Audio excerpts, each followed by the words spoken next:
a du mal à se libérer. Certains appelés du contingent de Saint-Étienne, qui ont été mobilisés pendant 24 mois en Algérie, se sont retrouvés pour réaliser un film de témoignage.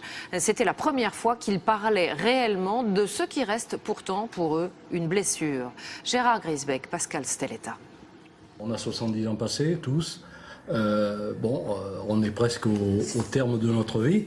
Il était temps qu'on dise ce qui s'était passé là-bas. Ils ont décidé de soulager leur conscience, de parler, après un demi-siècle de silence, et le constat est sévère. Quand je suis arrivé là-bas, j'ai été vraiment surpris par la misère des gens. Les gens qui vivaient dans la montagne, dans des huttes, vous m'entendez, qui n'avaient ni l'eau, ni l'électricité, ni rien. Là, j'ai commencé à dire, ils ont raison de se rebeller, hein. De cette guerre reviennent toujours les mêmes mots, la torture, les assassinats dont ils ont été témoins. C'était la boge sur le visage et de l'eau qui lui arrivait sur le visage, être obligé de respirer en avalant de l'eau, si bien que le gars il enflait, puis voilà quoi. Pendant toute une partie de la nuit, on a entendu des cris épouvantables. Et au petit matin, l'adjudant est venu me voir avec 3 ou 4 autres. Et il nous a dit, bon, venez avec moi, on va aller enterrer les gars. Et donc c'est nous qui les avons sortis. Ils étaient dans un état lamentable, quoi. Il leur dit à l'arabe, au fel, quoi. Allez, pars. Il a fait 4 mètres, il a pris son batte, et il a ouvert le dos, quoi. Il l'a carrément buté. Ça m'avait fait quelque chose de voir buter un mec comme ça. Que je me dis, il y a un regret énorme. On est devenus des assassins, vous voyez? Merde. J'ai passé 26 mois de ma jeunesse là-bas pour pas grand-chose, quoi.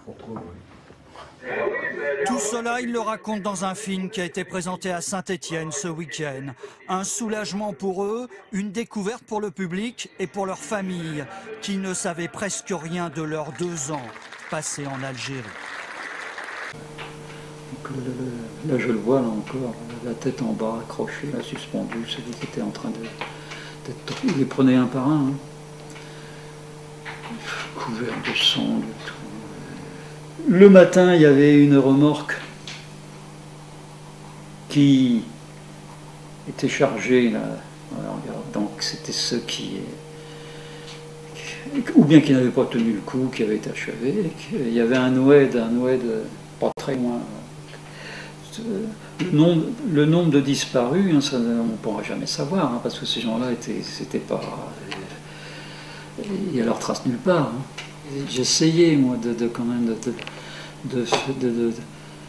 d'éveiller un petit peu, moi, les copains avec qui j'étais. Je parle des appelés. Hein.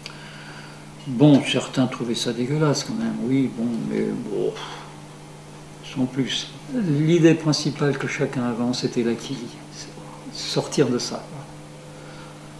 Plus, et puis la plupart se prenaient au jeu quand même.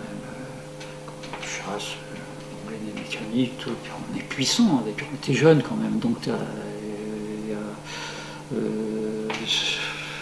ce désir d'être un homme, entre guillemets, hein, de la plus mauvaise manière, mais d'être quelqu'un, quoi.